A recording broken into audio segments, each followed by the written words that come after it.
Anak lang ako. Ay, pawis na nga eh. Kaya mo, pawis na ikaw. Okay.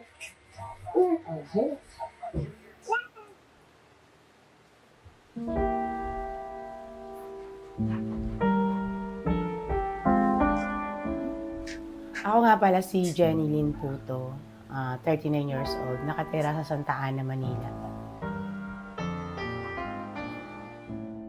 Sa ngayon, kami ay vendor, nagtitinda kami sa Makati. At pangalawa, housewife, kumbaga hinahati ko lang din. Dalawa na rin ang work ko. Ang anak ko ay 5. Isang babae, 3 lalaki at isang intersex. Sa mga anak ko, si Hiro ang bunso. Siya yung bunso. Si Hiro ay pinanganak noong 10 a.m. sakto ng umaga. And then, November 30, 2021. Bonifacio Day. Actually, nung pinagbuntis ko si Hiro, okay naman, may prenatal ako, at monthly check-up, siguro naka-4 din akong ultrasound, umiinom din akong perosulfate, may vitamins ako, naka-anmom ako, kahit ang mahal ng anmom, sinikap talaga namin mag-asawa na makaipon ng pangbili ng anmom. Habang nagbubuntis ako kay Hiro, nagtatrabaho pa rin ako, vendor ako, nagtitinda ako. Pero may time kasi na habang pinagbubuntis ko siya, nagdi-deliver kasi ako. Noong time kasi nauso yung pandemic, hindi pa masyadong malakas yung pwesto namin. So, nag-isip kami ng paraan para madagdagan na yung income namin. So, nag-online ako and then nagdi-deliver na nakasakay sa single na bike. Iniikot ko yung Makati, dito Santa Ana, yun. Kahit buntis ako. Okay naman, lahat maayos naman siya. Kasi ako, once na nagpa-ultrasound ako and then o kaya check-up, nagtatanong ako sa doktor, kumusta ang baby ko sa loob ng tiyan ko, okay ba siya? Wala naman nakitang problema. Normal naman. Actually, nung nagbuntis ako kay Hiro, mahilig kasi ako mag-makeup. Hindi ako umaalis ng hindi naka-lipstick, nakaayos, kumpara dun sa iba kong mga anak. So, kasi kaming dalawa, kaya man din yan sila dumami. Dahil gusto ko si dalawang babae. So, in-expect ko, dahil pala ayos ako, pala postura, so inisip ko babae siya. Nung inilabas kasi si Baby Hiro, may nurse na nagtanong, kasi sobrang itim niya. As in, sobra, pati yung dito niya, lahat maitim sa kanya. Kaya sabi nung nurse, tapos na isa pang doktor, Amerikano po ba yung asawa nyo? Yung American black? Hindi po. Singkit nga yung asawa ko eh. May lahi silang konting Chinese kasi yung lola niya. Okay. Tapos yun, nilagay na nila dito. Ayun nga lang, si Hiro, nung lumabas, hindi siya agad umiyak. Nag-worried ako. Kasi every time na nanganganak ako, kahit gusto ko nang matulog, hindi ko pinipikit ang mata ko. Gusto ko kasi silang nakikita. Pag narinig ko na silang umiyak, saka na ako pipikit, pero hindi talaga ako natutulog. Yung time na yun, ang tagal, sobrang hindi siya umiiyak. Kaya pinalo na siya, pinalo-palo ng doktor.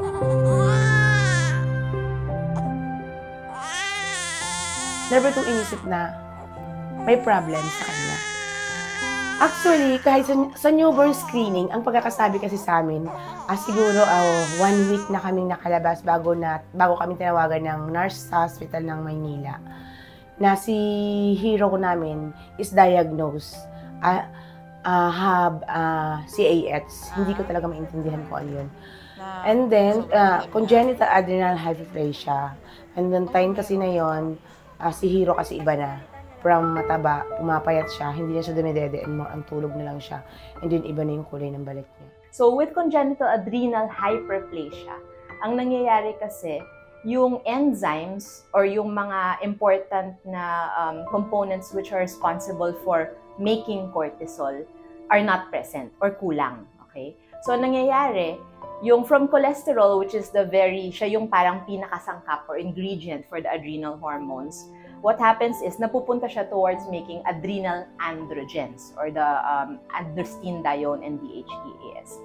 And what happens therefore is kulang ng cortisol yung mga pasyente na merong congenital adrenal hyperplasia.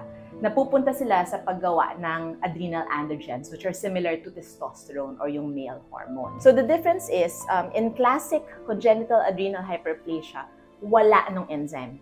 As in, halos zero. They don't have that enzyme. Therefore, they cannot produce cortisol, which is life-sustaining. Kailangan natin ng cortisol to maintain blood pressures, to maintain blood sugars, and a lot of other things. That's why the classic CAH is threatening because what is life-threatening, they don't have cortisol sa at birth pa lang and even growing up, and they're not getting the proper medications, their blood pressure can drop, their blood sugars can drop, so parang they can pass out kasi pag masyadong mababa yung blood pressure, that can cause death, di ba? Pwedeng mamatay pag zero ang blood pressure.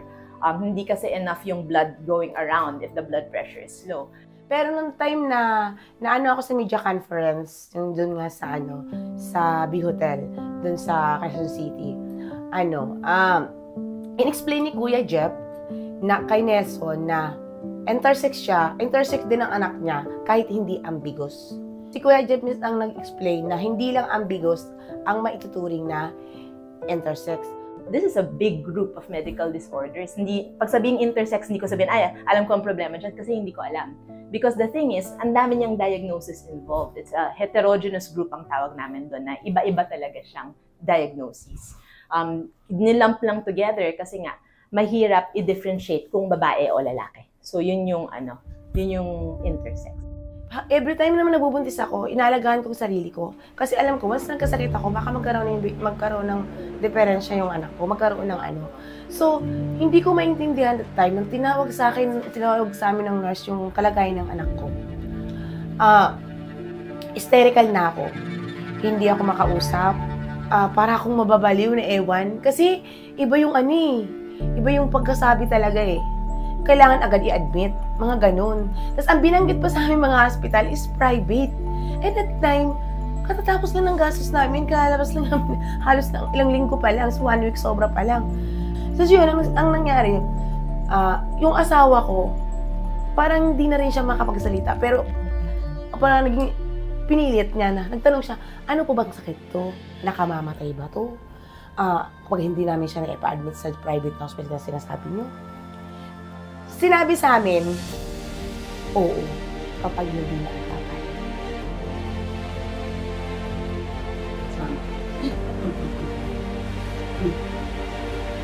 Sabi na papa. Malayan yung mga mukha. Babay, papa. Babay na. Babay ka, papa. So kahit so ginawa namin, usap kami, kinakausap niya ako, pinainom niya akong tubig, kasi iba na yung para na akong mahimatay nung nalaman kong may ganung sakit ang anak ko. Kasi bukod sa, sabi ng asawa ko, malala ba to sa cancer? May taling ng buhay ng anak ko. Yung tanong niya sa nurse na tumawag sa amin.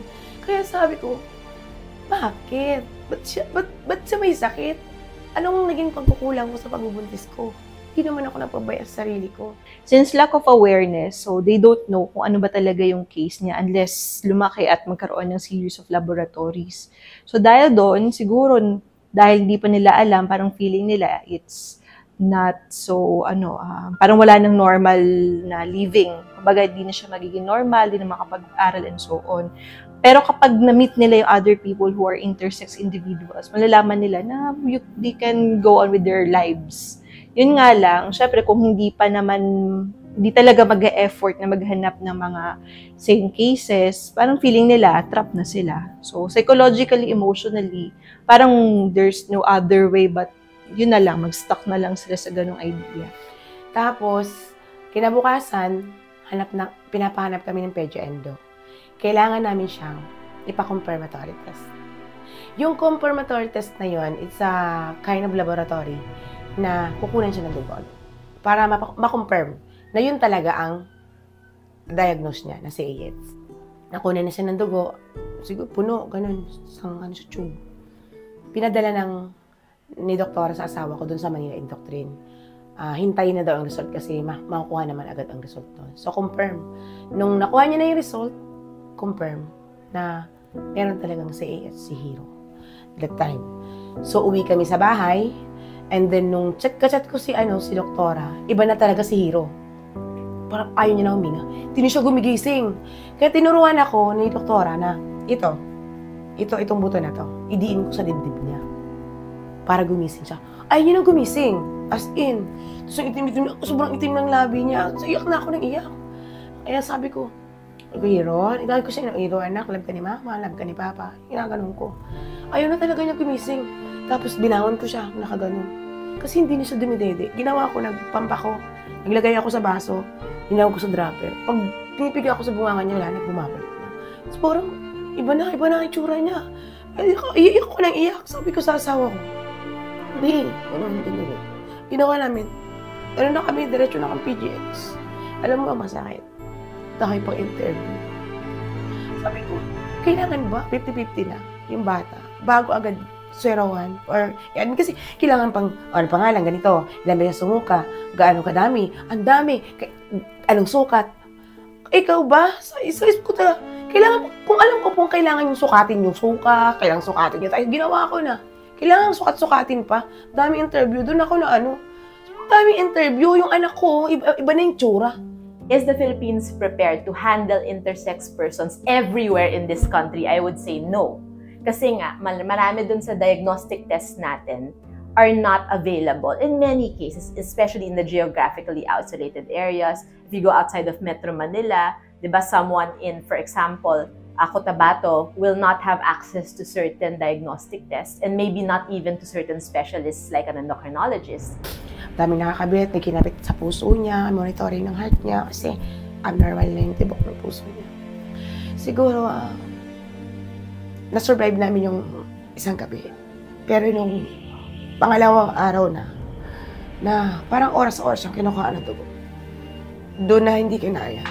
Hindi na rin kaya ng puso ko. Hindi na rin kaya ng puso ng asawa ko. That time, maaari ayokong binabalikan. Masakit. Iyak ako ng iyak. Iyak din siya ng iyak. Kada kukunan ng dugo si Hiro, umalis yung asawa ko. Kasi, hindi niya kaya. Iniiwan niya ako. Pupunta sa labas. Iniiwan niya ako. So ako natitira. Nakikita ko gaano nahihirapan yung anak ko sa kada oras na kinukuha na siya ng dugo na walang lumalabas. So that time na yun, bumalik siya. Sabi niya binulungan niya ako. Jen, waiver na natin. Kung hindi talaga kaya at kung hindi siya para sa atin, bigyan natin siya sa Panginoon. Hindi ako, wala siyang makasagot sa akin. Umiyak lang ako. Kasi syempre, sobrang hirap kung dinala sa tiyan ko ilang buwan. Tapos ganun lang. Inisip ko, paano kung walang kumimbins sa amin na huwag siya i-waiver? Paano kung naiuwi talaga namin siya sa bahay? Di ba wala na siya? Wala kaming hero na bibo na mahilig sumayaw. Yan yung hanggang ngayon hindi ko makalimutan yan. Ibig ng asawa ko. Yan hindi niya makalimutan na muntik na siyang mawala sa amin dahil napanghinaan kami ng loob. Nakulangan kami ng pananalangin sa Panginoon.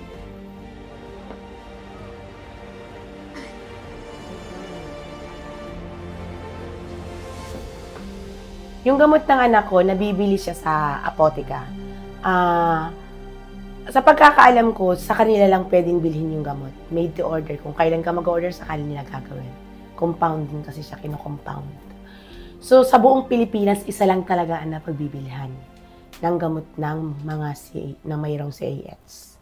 Yun. Sa Apotica Integrative, ako bilang isang magulang, hindi sa nagbubuhat ako ng bangko.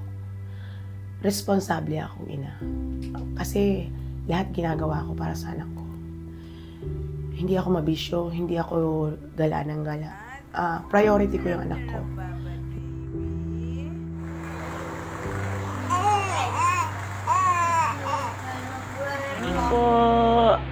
Good morning po sa inyong lahat.